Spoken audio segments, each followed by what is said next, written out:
Mbah Yati adalah sosok perempuan tua yang sudah terlalu akrab dengan sunyi. Di sebuah desa kecil di pinggir hutan, ia tinggal sendiri di rumah kayu reot yang semakin menua bersamanya. Kehidupannya mulai terasa hampa sejak kepergian Pak Karjo, suaminya, 2 tahun lalu. Pak Karjo adalah satu-satunya sandaran hati, dan ketika ia pergi, dunia Mbah Yati perlahan runtuh. Tak ada anak, tak ada keluarga dekat, hanya ia sendiri melawan hari-hari yang terasa panjang dan berat.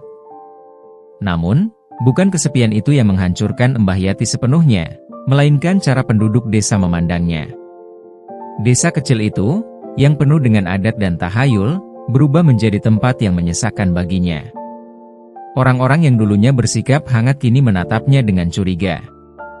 Beberapa bahkan mulai percaya bahwa kematian Pak Karjo adalah awal dari semua bencana yang menimpa desa. Sejak kematian Pak Karjo, musibah datang bertubi-tubi. Hujan tak turun selama berbulan-bulan, membuat ladang-ladang mengering. Saat akhirnya hujan tiba, itu berubah menjadi banjir besar yang menghanyutkan sebagian sawah mereka. Ternak mati tanpa sebab, dan hasil panen yang tersisa rusak dimakan hama. Bagi penduduk desa, ini bukan kebetulan. Mereka butuh seseorang untuk disalahkan, dan Mbah Yati menjadi target mudah. Dia pembawa sial, gumam salah satu tetangganya suatu hari. Sejak suaminya mati, desa ini tak pernah tenang. Kata-kata itu menyebar seperti api di antara warga. Tak ada yang berani mendekati rumahnya kecuali untuk mengantarkan ejekan atau pandangan penuh kebencian. Anak-anak desa, yang dulunya sering bermain di pekarangannya, kini justru melempar batu ke arah rumahnya sambil tertawa. Mbah Yati hanya bisa menahan sakit di hatinya, tak tahu harus berbuat apa. Hinaan itu mencapai puncaknya suatu malam, ketika seorang tetangganya, Pak Warto, mengetuk pintu rumahnya dengan kasar. Tanpa basa-basi, ia memarahi Mbah Yati, menuduhnya sebagai penyebab kegagalan panen jagungnya. "Kau ini benar-benar pembawa sial. Kalau bukan karena kau, panenku pasti melimpah." "Dasar penyihir tua," diteriak Pak Warto dengan suara lantang yang terdengar sampai ke rumah tetangga lain. Mbah Yati hanya bisa berdiri diam, memegangi pintu rumahnya. Bibirnya bergetar, tapi tak satu pun kata keluar. Matanya yang berkaca-kaca memandang Pak Warto dengan penuh luka. Setelah puas meluapkan amarah, Pak Warto pergi, meninggalkan Mbah Yati sendirian di depan pintunya. Malam itu, kesedihan yang selama ini ia pendam terasa meluap-luap. Di dalam rumahnya yang remang, ia duduk di lantai, memeluk selendang tua milik suaminya. Udara dingin menusuk tulangnya, tapi itu tak seberapa dibanding dinginnya hati orang-orang terhadapnya. "Apa gunanya aku hidup?" pikirnya, suaranya hampir tak terdengar. Tangannya yang keriput perlahan menyeka air mata. Dalam keheningan malam, ia membuat keputusan yang menurutnya adalah satu-satunya jalan keluar dari penderitaannya. Ia akan pergi ke hutan, ke tempat yang selama ini dianggap angker oleh penduduk desa. Di sana, ia akan mengakhiri segalanya, jauh dari ejekan dan kebencian. Dengan langkah pelan, Mbah Yati mengambil sebuah lentera tua dan menyalakannya. Ia mengenakan kain panjang, lalu menyelipkan selendang suaminya ke dalam tas kecil yang sudah usang. Tanpa menoleh ke belakang, ia membuka pintu dan melangkah keluar, meninggalkan rumah yang selama ini menjadi tempat berlindungnya dari dunia yang kejam. Angin malam berhembus dingin saat ia mulai berjalan menuju hutan. Desa itu sunyi, hanya suara jangkrik yang terdengar. Mbah Yati melangkah perlahan, melewati jalan setapak yang diterangi sinar bulan. Hatinya terasa berat, tapi ia yakin bahwa ini adalah jalan yang harus ia tempuh. Ketika sampai di tepi hutan, ia berhenti sejenak. Pepohonan tinggi menjulang di depannya, terlihat seperti bayangan raksasa dalam gelap. Suara burung hantu sesekali terdengar, menambah suasana mencekam. Namun, rasa takut tidak lagi berarti baginya. Kehidupan di desa sudah lebih menakutkan daripada apapun yang mungkin ia temui di dalam hutan. Mbah Yati menarik napas panjang, lalu melangkah masuk ke dalam kegelapan. Setiap langkah terasa seperti melepas beban, meskipun ia tahu bahwa di ujung perjalanan ini, ia mungkin tak akan pernah kembali. Di tengah kegelapan hutan, langkah Mbah Yati semakin lambat. Lentera kecil di tangannya bergetar diterpa angin malam, Cahayanya nyaris tak mampu menembus kegelapan lebat pepohonan. Hutan itu hidup, penuh dengan suara gemerisik dedaunan, gemuruh angin, dan pekikan makhluk malam yang seolah mengintai dari bayang-bayang. Namun, rasa putus asa di hati Mbah Yati lebih besar dari rasa takutnya pada hutan. Setelah berjalan cukup jauh, Mbah Yati menemukan sebuah tempat yang agak terbuka di antara pepohonan. Ia berhenti di sana, mengatur napas sambil memandang ke sekeliling. Tiba-tiba, sebuah suara gemuruh rendah terdengar, memecah kesunyian. Suara itu terdengar seperti geraman, berat dan penuh ancaman. Jantung Mbah Yati berdegup kencang. Ia menoleh ke arah suara itu dengan tangan yang gemetar memegang lentera. Di bawah sinar remang bulan, matanya menangkap sosok besar terbaring di tanah. Seekor macan kumbang hitam, tubuhnya besar dan berotot, terbaring dengan salah satu kakinya terperangkap dalam jerat baja. Macan itu menatap Mbah Yati dengan mata kuning menyala, penuh kemarahan dan rasa sakit. Giginya yang tajam terlihat jelas saat ia menggeram, memperingatkan agar Mbah Yati tidak mendekat. Tubuh Mbah Yati membeku. Ketakutan merayapi tubuhnya, tapi matanya tak bisa berpaling dari pemandangan itu. Macan itu terluka parah, jerat baja mencengkeram kakinya dengan kejam, membuat darah mengalir deras ke tanah. Dalam benaknya, Mbah Yati tahu ia bisa pergi. Ia bisa meninggalkan macan itu dan melanjutkan niatnya di tempat lain. Tapi sesuatu dalam dirinya menghentikannya. Rasa belas kasih yang telah lama terkubur oleh kebencian manusia lain kini muncul ke permukaan. "Ya Tuhan, kau juga menderita," bisiknya pelan, lebih kepada dirinya sendiri daripada kepada macan itu. Lentera di tangannya mulai turun perlahan, menunjukkan niatnya untuk tidak melawan. Macan itu terus menggeram, tapi tatapannya mulai berubah, seolah membaca niat Mbah Yati. Ia tetap diam di tempat, terlalu lemah untuk menyerang. Mbah Yati mendekati macan itu perlahan, setiap langkah penuh kehati-hatian. Hatinya berdebar kencang, bukan hanya karena takut akan serangan, tetapi juga karena ia tahu bahwa sekali saja ia salah langkah, hidupnya mungkin akan berakhir di sini. Ketika ia sudah cukup dekat, ia bisa melihat luka di kaki macan itu lebih jelas. Jerat baja itu mencengkeram kulit dan otot dengan kejam, menyisakan luka yang dalam dan bernanah. "Maafkan aku," ia ucapnya pelan, lalu berlutut di dekat macan itu. Tangannya yang gemetar mulai mengeluarkan beberapa daun dan kain dari tas kecilnya, bekal seadanya yang ia bawa dari rumah.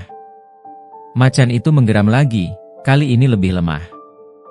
Ia mencoba menggerakkan tubuhnya, tapi jerat itu menahannya dengan kejam.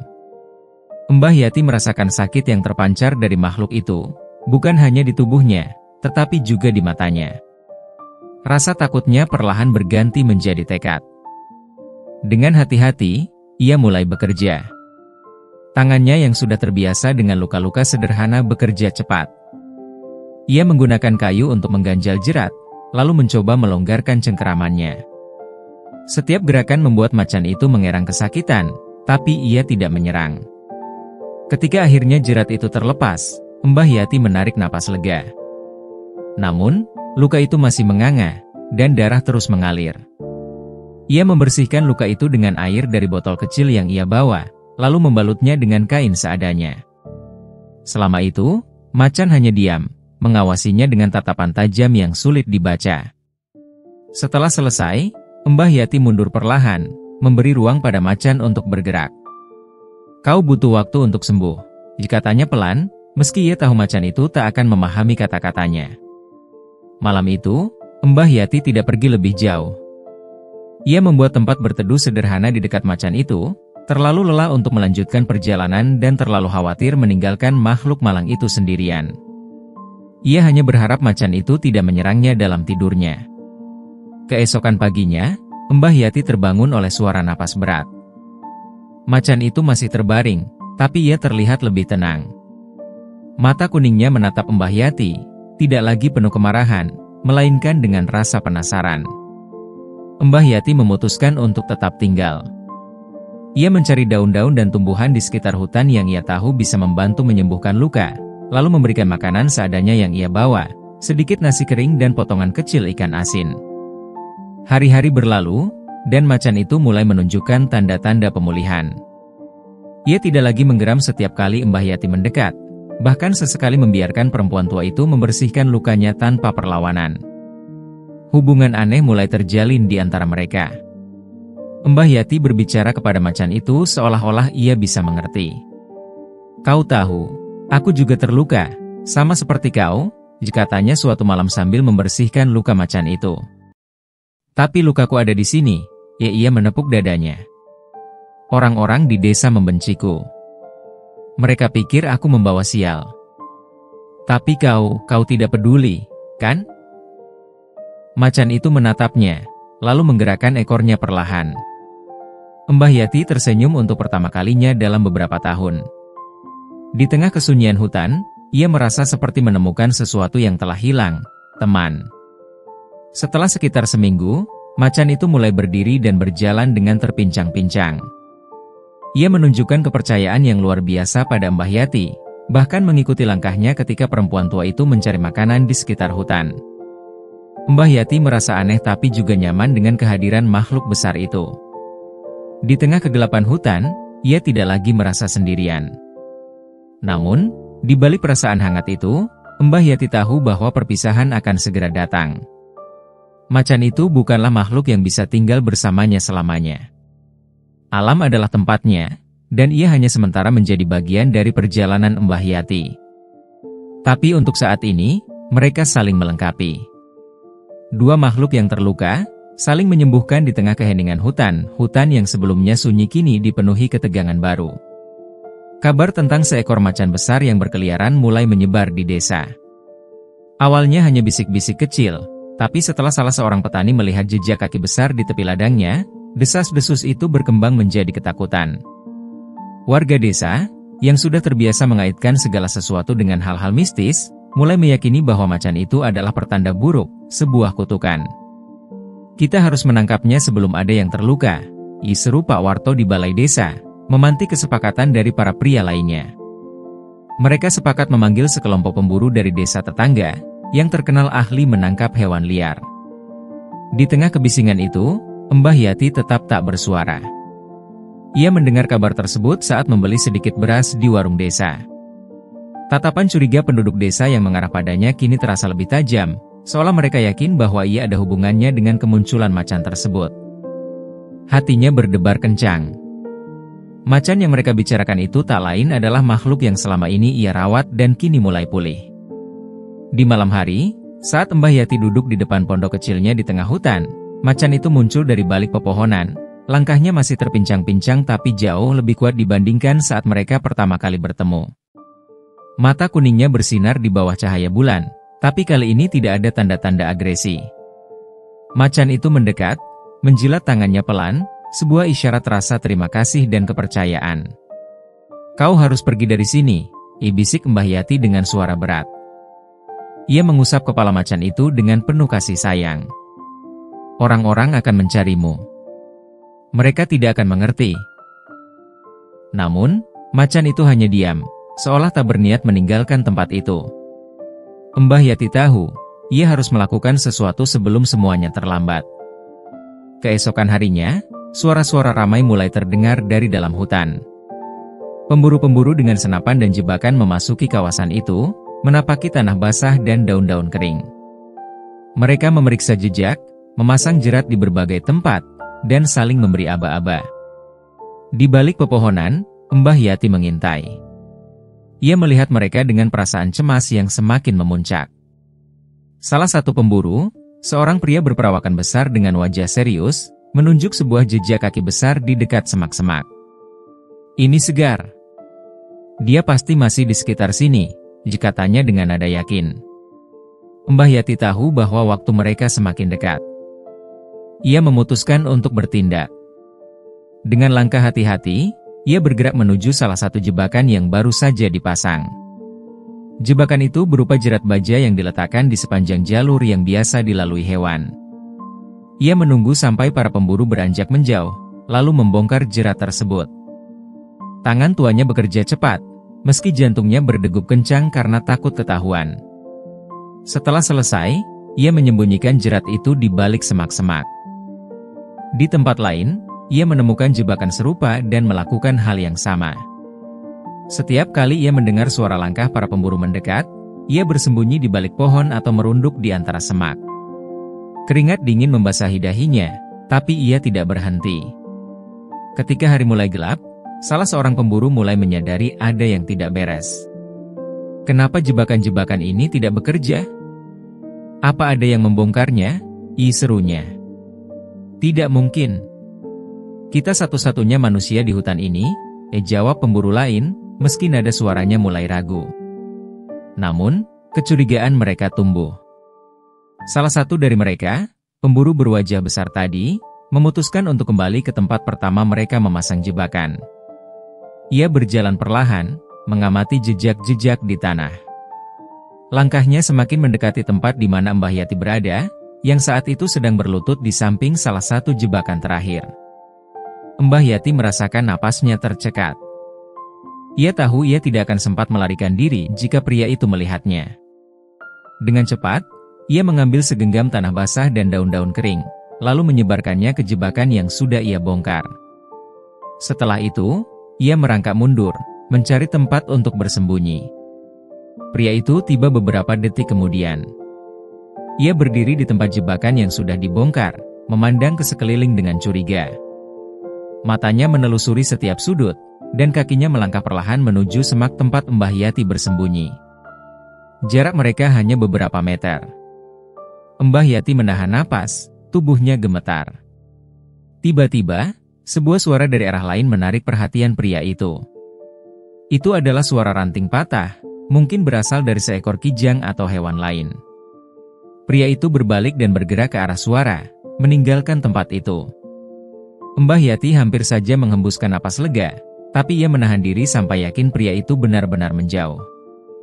Ketika malam semakin larut, para pemburu memutuskan untuk beristirahat di sebuah tempat terbuka. Mereka membuat api unggun dan mendiskusikan rencana mereka untuk esok hari. Mbah Yati memanfaatkan kesempatan itu untuk mendekati macan yang ia sembunyikan di sebuah gua kecil di sisi lain hutan. Ketika ia tiba, macan itu terlihat cemas, seolah tahu bahwa bahaya semakin dekat. Kita harus pergi, kata Mbah Yati sambil mengusap kepala macan itu. Mereka akan menemukanmu jika kita tetap di sini. Dengan susah payah, ia membimbing macan itu menuju tempat yang lebih dalam di hutan, di mana ia tahu pemburu-pemburu itu jarang berani memasuki wilayah tersebut. Perjalanan itu penuh tantangan. Macan yang masih belum sepenuhnya pulih seringkali berhenti untuk beristirahat, sementara Mbah Yati terus mendengar suara pemburu yang semakin mendekat. Di salah satu momen yang paling menegangkan, salah seorang pemburu hampir menemukan mereka. Pria itu berjalan tepat ke arah gua yang mereka tinggalkan, tapi Mbah Yati dengan cepat membuat tanda-tanda palsu dengan menendang-nendang tanah dan membuat jejak yang mengarah ke tempat lain. Rencana itu berhasil, dan pria itu mengejar jejak palsu tersebut. Setelah berjam-jam perjalanan, akhirnya Mbah Yati dan macan itu sampai di sebuah lembah kecil yang tersembunyi, dikelilingi oleh tebing-tebing tinggi dan pepohonan rimbun. Tempat itu aman, setidaknya untuk sementara. Mbah Yati terjatuh di tanah, kelelahan, sementara macan itu duduk di sampingnya, mengawasinya dengan mata yang seolah penuh rasa terima kasih. Kita berhasil, bisiknya pelan, meski ia tahu bahwa perjuangan mereka belum sepenuhnya selesai. Tapi untuk malam itu, ia merasa aman. Di tengah hutan yang gelap dan penuh bahaya, ia menemukan cahaya kecil dalam hubungan aneh antara dirinya dan macan itu. Dua makhluk yang dianggap sebagai ancaman, kini saling melindungi dan bergantung satu sama lain. Pagi itu, hutan terasa lebih sunyi dari biasanya. Udara dingin menelusup ke kulit Mbah Yati saat ia memeriksa luka macan yang perlahan membaik. Luka di kakinya sudah tidak mengeluarkan darah, meski masih meninggalkan bekas dalam yang membuatnya berjalan terpincang-pincang.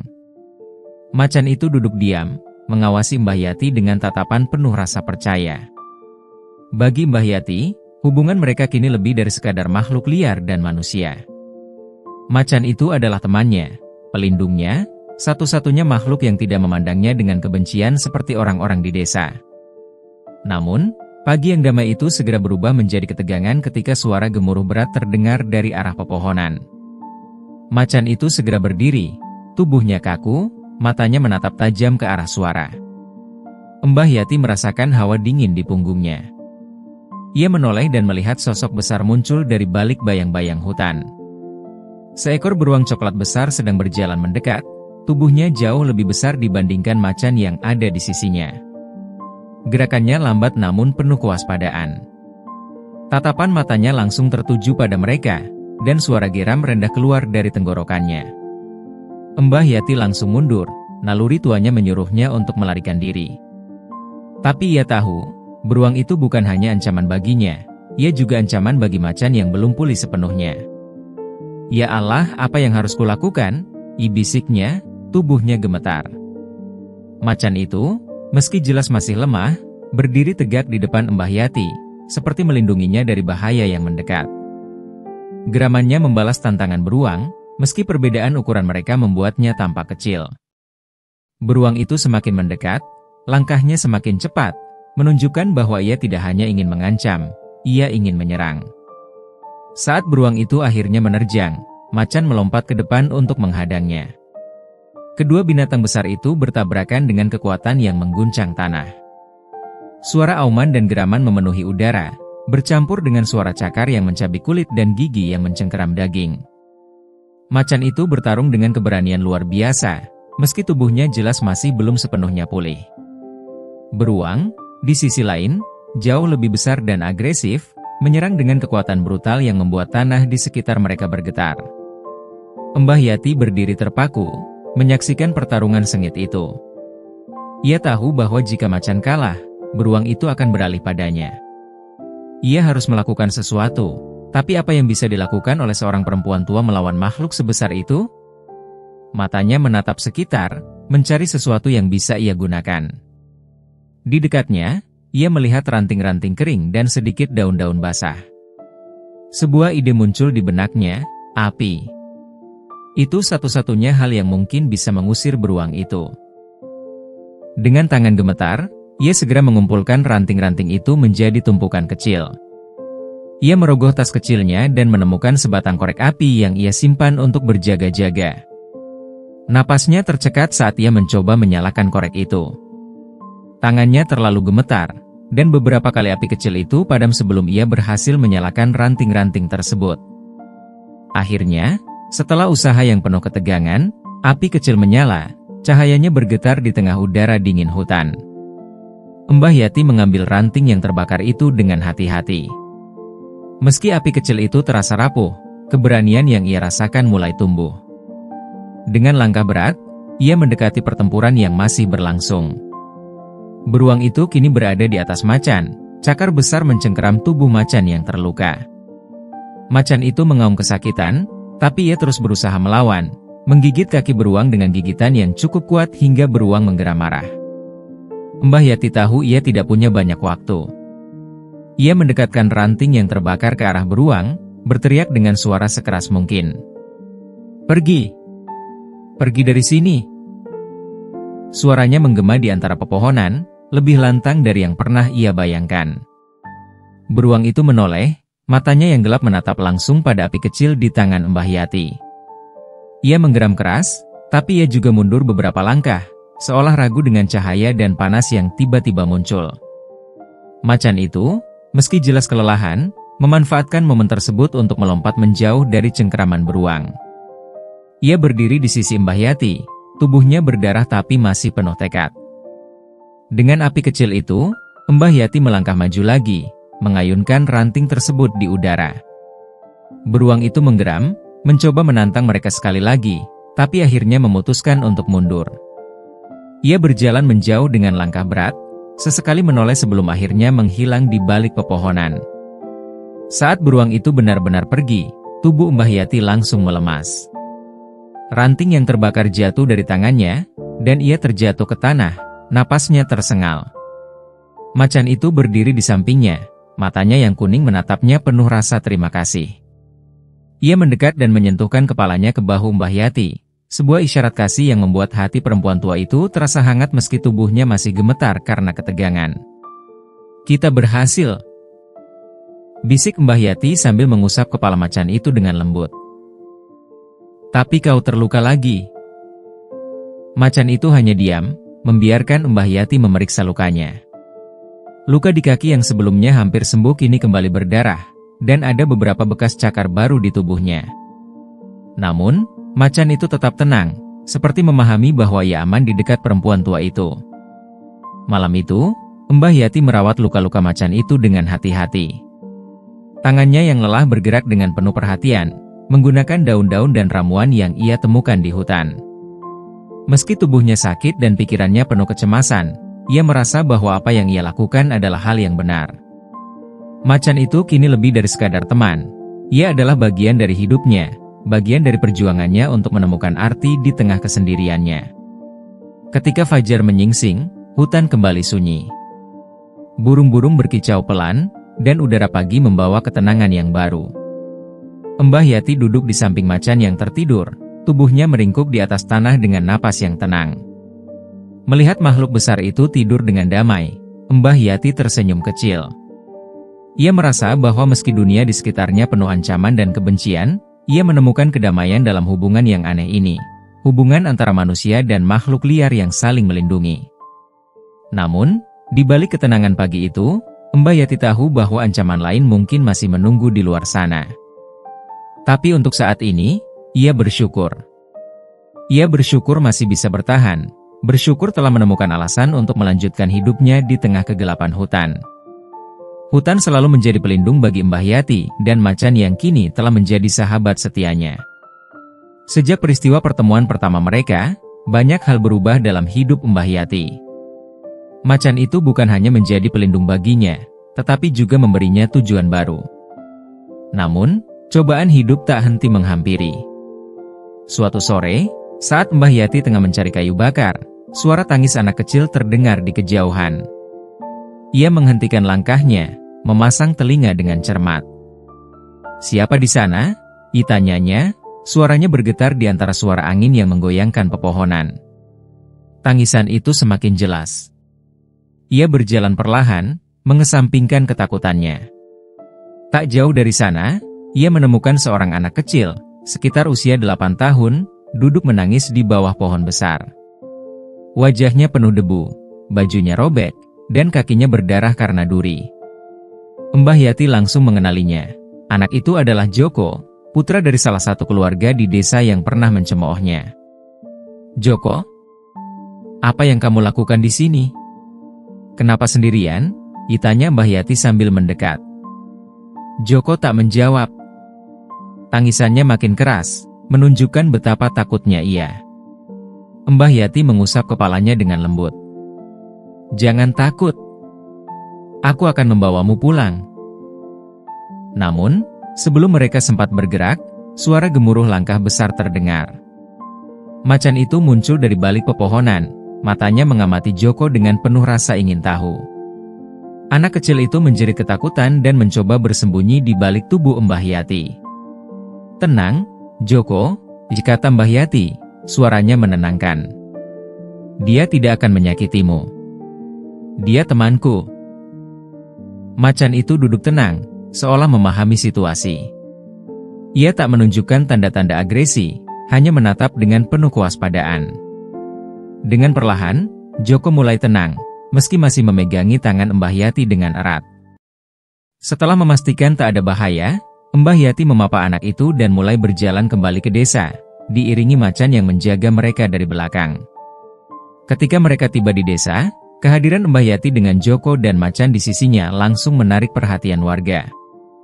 Beberapa berlari menghampiri dengan cemas, sementara yang lain memandang dengan curiga. Orang tua Joko menangis lega dan memeluk anak mereka erat-erat. "Aku menemukannya di hutan. Dia tersesat," kata Mbah Yati dengan nada tenang. Untuk pertama kalinya, ada yang mengucapkan terima kasih kepada Mbah Yati. Beberapa warga mulai melihatnya dengan pandangan berbeda, meski masih ada bisik-bisik ketidakpercayaan. Namun, di antara kerumunan itu, seorang pria bernama Karjo, yang selama ini dikenal sebagai pembenci Mbah Yati, hanya menyipitkan matanya dengan penuh dendam. Karjo merasa tidak senang dengan perhatian yang mulai diterima Mbah Yati. Ia adalah pria licik yang selama bertahun-tahun diam-diam memfitnah Mbah Yati, menyebarkan cerita bahwa ia adalah pembawa sial bagi desa. Kini, dengan perubahan sikap sebagian warga, Karjo merasa posisinya terancam. Ia harus melakukan sesuatu untuk memastikan Mbah Yati kembali diasingkan. Mbah Yati itu hanya berpura-pura baik, jika tanya pada beberapa warga di warung. Kalian lihat macan itu? Itu binatang liar. Cepat atau lambat, dia akan menyerang kita semua. Fitnah Karjo mulai menyebar, dan ketakutan warga terhadap macan perlahan tumbuh kembali. Namun, Karjo merasa itu belum cukup. Ia menyusun rencana yang lebih jahat, membakar sebagian hutan untuk memaksa macan keluar, lalu memprovokasi warga untuk membunuhnya. Baginya, ini adalah cara paling efektif untuk menyingkirkan Mbah Yati sekaligus sahabat liarnya. Malam itu, Karjo membawa obor dan bensin ke dalam hutan. Dengan hati-hati, ia menuangkan bahan bakar di sekitar beberapa pohon, memastikan bahwa api akan cepat menyebar. Dengan satu nyala korek, ia menyalakan api yang segera melahap dedaunan kering. Kobaran api mulai menjalar, menyebarkan panas dan kepanikan ke seluruh hutan. Mbah Yati sedang tidur di gubuk kecil yang ia bangun di hutan ketika ia mencium bau asap. Ia terbangun dengan panik, melihat langit malam yang mulai memerah oleh cahaya api. Macan yang tidur di dekatnya langsung berdiri, mengaum gelisah. "Api!" bisik Mbah Yati. Ia segera mengemasi beberapa barang penting, tapi ia tahu bahwa prioritas utamanya adalah menyelamatkan diri dan macan itu. Kobaran api semakin mendekat, dan asap tebal mulai memenuhi udara. Mbah Yati batuk keras, matanya perih. Ia memegang tangan macan itu, seolah meminta makhluk besar itu untuk tetap bersamanya. Mereka mulai bergerak menjauh dari api, tapi jalan keluar seolah tertutup. Api sudah mengepung sebagian besar area hutan, menyisakan sedikit ruang untuk melarikan diri. Macan itu tampak gelisah, matanya menyapu sekitar, mencari celah. Dengan nalurinya yang tajam, ia memimpin Mbah Yati melalui jalur yang lebih aman, meski panasnya api tetap terasa membakar. Dalam perjalanan, ranting yang terbakar jatuh di dekat mereka, memaksa Mbah Yati melompat mundur. Ia hampir terjatuh, tapi macan itu dengan sigap mendorongnya ke tempat aman. Ketegangan semakin memuncak ketika mereka sampai di sebuah lembah kecil yang menjadi jebakan. Api menjalar dari dua sisi, memaksa mereka untuk berpikir cepat. Mbah Yati melihat sebuah sungai kecil di kejauhan. "Kita harus ke sana," katanya. Dengan perjuangan keras, mereka berhasil mencapai sungai tersebut. Mbah Yati dan macan menceburkan diri ke dalam air, membiarkan dinginnya melindungi mereka dari panas api yang menyala di sekitarnya. Meski begitu, ancaman belum berakhir. Pohon-pohon besar mulai tumbang, menciptakan suara gemuruh yang memekakkan telinga. Keesokan paginya, api mulai padam, menyisakan kehancuran di sebagian besar hutan. Mbah Yati dan macan berhasil selamat, meski tubuh mereka penuh luka dan kelelahan. Namun, kisah kebakaran itu segera sampai ke telinga warga desa, dan bukti mengarah pada Karjo. Beberapa warga melihatnya membawa bensin malam itu, dan jejak kakinya ditemukan di dekat lokasi awal kebakaran. Karjo akhirnya ditangkap dan diadili oleh warga desa. Amarah mereka meluap saat mengetahui bahwa ia sengaja membakar hutan, membahayakan nyawa tidak hanya Mbah Yati, tapi juga banyak hewan dan potensi panen desa yang tergantung pada kelestarian hutan. "Kau jahat, Karjo," teriak seorang warga. "Kami hampir kehilangan semuanya karena ulahmu." Mbah Yati, meski hatinya sakit atas apa yang terjadi, memilih untuk tidak menyimpan dendam. "Yang penting sekarang adalah memulihkan hutan kita," katanya kepada warga. Kata-katanya yang penuh kebijaksanaan membuat warga desa mulai menghormatinya, melihatnya sebagai seseorang yang tidak hanya berani, tetapi juga memiliki hati yang tulus. Setelah peristiwa itu, hubungan Mbah Yati dengan warga desa perlahan membaik. Mereka mulai melihatnya sebagai penjaga hutan dan makhluk-makhluk di dalamnya, bukan lagi sebagai pembawa sial. Macan yang kini menjadi pelindung setia Mbah Yati juga diterima oleh beberapa warga, meski dengan rasa waspada. Hutan, meski sebagian besar terbakar, mulai menunjukkan tanda-tanda kehidupan baru. Dengan bantuan warga, Mbah Yati menanam kembali pohon-pohon, membangun kembali tempat yang telah menjadi rumahnya selama ini. Pagi itu, setelah kobaran api yang melahap sebagian hutan mulai surut, Mbah Yati duduk di dekat sungai kecil dengan macan setianya di sisinya. Udara masih dipenuhi aroma hangus, tetapi di balik kehancuran itu, ada ketenangan yang melingkupi dirinya. Api tidak hanya mengubah wajah hutan, tetapi juga hati orang-orang di desa. Selama bertahun-tahun, Mbah Yati dipandang sebagai pembawa sial. Kehilangan suaminya dan kemalangan yang beruntun membuat warga desa menyalahkannya atas hal-hal yang bahkan berada di luar kendalinya. Namun, semua itu berubah setelah kebakaran hutan yang hampir merenggut nyawanya dan sahabatnya, Sang Macan. Kabar tentang keberanian Mbah Yati dan perjuangannya menyelamatkan hutan menyebar dengan cepat. Warga desa yang sebelumnya mencemoohnya kini memandangnya dengan rasa hormat. Banyak yang merasa bersalah atas perlakuan buruk mereka selama ini. Mereka mulai datang ke hutan, bukan untuk menyudutkan Mbah Yati, tetapi untuk meminta bantuannya. "Mbah Yati, maafkan kami," kata seorang ibu muda yang membawa anak kecil. "Kamu adalah orang yang baik, dan kami salah menilaimu." Mbah Yati hanya tersenyum kecil, meski hatinya masih berat dengan kenangan masa lalu. Seorang lelaki tua, yang dikenal sebagai kepala desa, juga mendatangi Mbah Yati. "Kami butuh bantuannya, Mbah. Hutan ini penting bagi desa, dan tanpa dirimu, kami tidak akan tahu cara menjaga kelestariannya." Ajakan itu menyentuh hati Mbah Yati, tetapi ia tahu bahwa hidupnya telah berubah. Hutan telah menjadi rumahnya, dan macan itu adalah keluarganya. Mbah Yati memilih untuk tetap tinggal di hutan.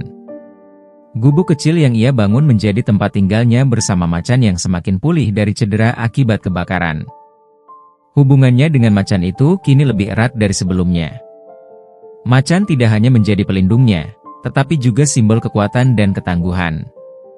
Setiap hari, ia menjelajahi hutan, mengumpulkan tumbuhan obat, dan merawat flora yang mulai tumbuh kembali setelah kebakaran. Warga desa sering datang untuk meminta bantuannya.